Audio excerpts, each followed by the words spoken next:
In today's ETF Prism report, we're going to cover one of the greatest benefits of ETFs, and it's transparency. It's the ability to know what's actually under the hood and what's inside an ETF at pretty much any given second. This is not something new to us. We've been writing about and talking about looking under the hood and embracing this transparency for a long time. This is a paper we wrote back in 2013 where we had looked at the small cap universe and discovered that there were a number of ETFs that, although they call themselves small cap, they define it differently and really don't have that much small cap exposure. Back then we kind of beat up on Vanguard. There's nothing wrong with Vanguard. It's just looking under the hood and understanding how things look. And we had noted back then that the small cap ETF from Vanguard, ticker VB or Victor Boy, was only about 35% small caps. Today, it's actually even less. It's only about 21.8% small caps versus the S&P version IJR, which is about 64. You can see how it's defined. We're defining it the CFA way. And it's not that they're lying, it's just they simply define it differently. This is something that we continue to research, and my partner David Jacansky looked a little bit deeper into the whole Vanguard lineup. So we thought we would do today's ETF Prism report on the process of just looking under the hood, embracing that transparency, and see what kinds of things it shows us. So we're going to start with the Vanguard lineup. We're going to look at the overlaps amongst them through percentages, through positions. We're going to hone in on a couple of those positions and see how it affects those specific securities or positions. That we discovered a certain value factor bias that we want to cover. We're also going to kind of compare the growth and value approaches of S&P to the approaches taken with the Vanguard indexes. And then finally kind of discuss whether or not these things can all be combined. So let's dive right into it. So what we see here is a chart that covers the Vanguard Mega Cap, the value and growth versions of Mega Cap, Vanguard Large Cap, value and growth versions, Mid Cap, value and growth versions, Small Cap, value and growth versions. And the first thing that really stands out is, there are securities or percentage overlaps that are pretty high, right? Like the Large Cap, VV, has 84% overlap with the Mega Cap, but it also, VV, has overlap, also the Mega Cap has overlap with the Mid Cap ETFs and a tiny bit with the Small Caps. We'll get into how that happens later. But as you can see across the board, there are overlaps amongst these indexes and ETFs, regardless of what their stated approach is, right? So again, here's VV, and you can see it's got overlap with the mid, small, and large. In fact, the large cap ETF is constructed, or the universe for the large cap ETF owns basically everything in the mid cap and 20 of the securities in the small cap.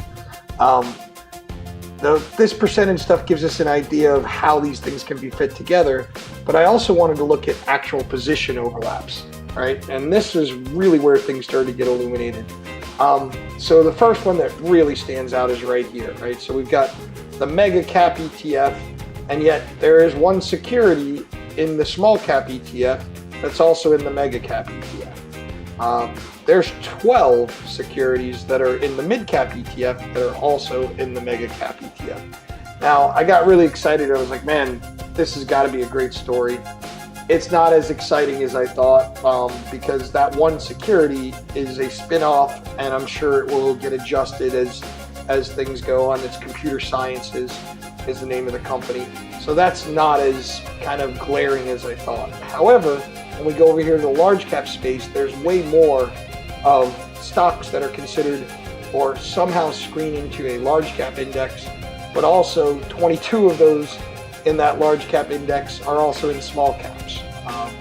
And so we kind of honed in on the top positions, and I'm going to share them with you right now. So I already mentioned Computer Sciences, that's CSC.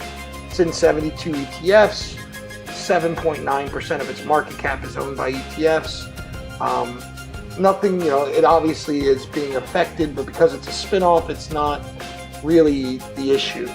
The two that really stand out are FLIR and TRGP, Targa Resources.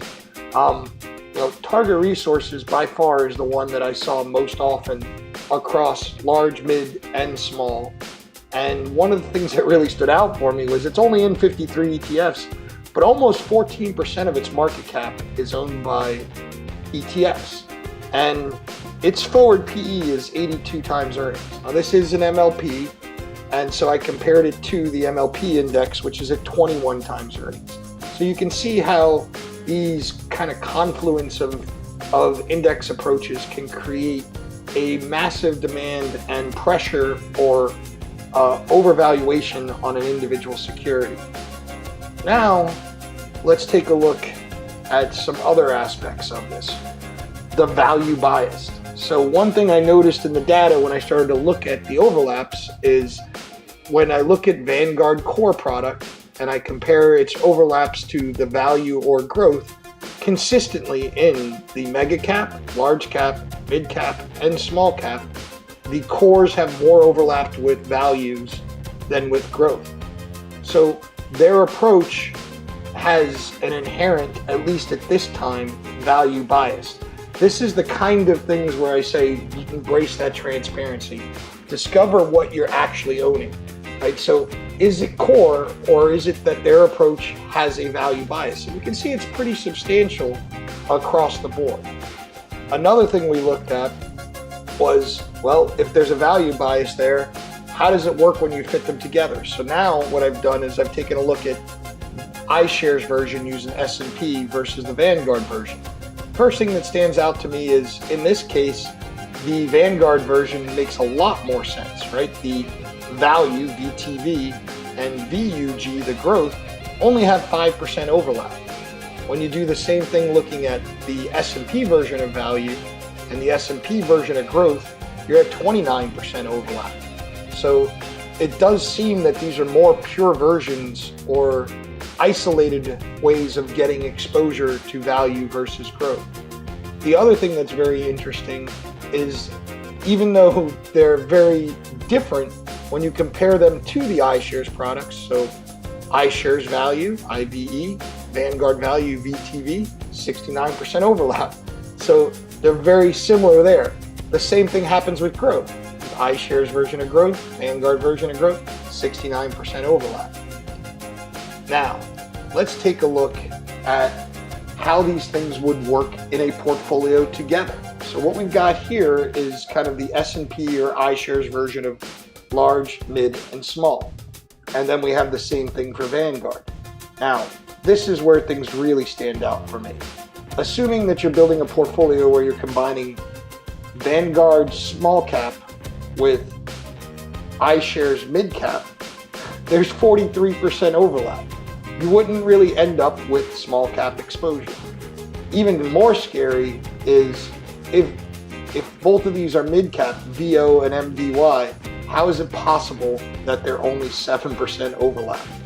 And then looking at the small cap, IJR versus VB, 17% overlap. I bring all this up not because there's something wrong with the Vanguard approach or right with the iShares approach or vice versa. It's simply knowing this is very important for how you put them together. I've seen so many advisors gravitate towards VB, the small cap, because it outperformed the other small cap ETFs. And it's not that it did, it's that it performed like the mid caps, and the mid caps happened to outperform the small caps at that time. All of us need to look past simply the name, expense ratio, and performance. These are the things that will help you make good investment decisions with how to construct a portfolio. So what is the moral of the story? ETFs have amazing transparency. Embrace those benefits and look under the hood. Thank you for joining us for today's ETF Prism Report.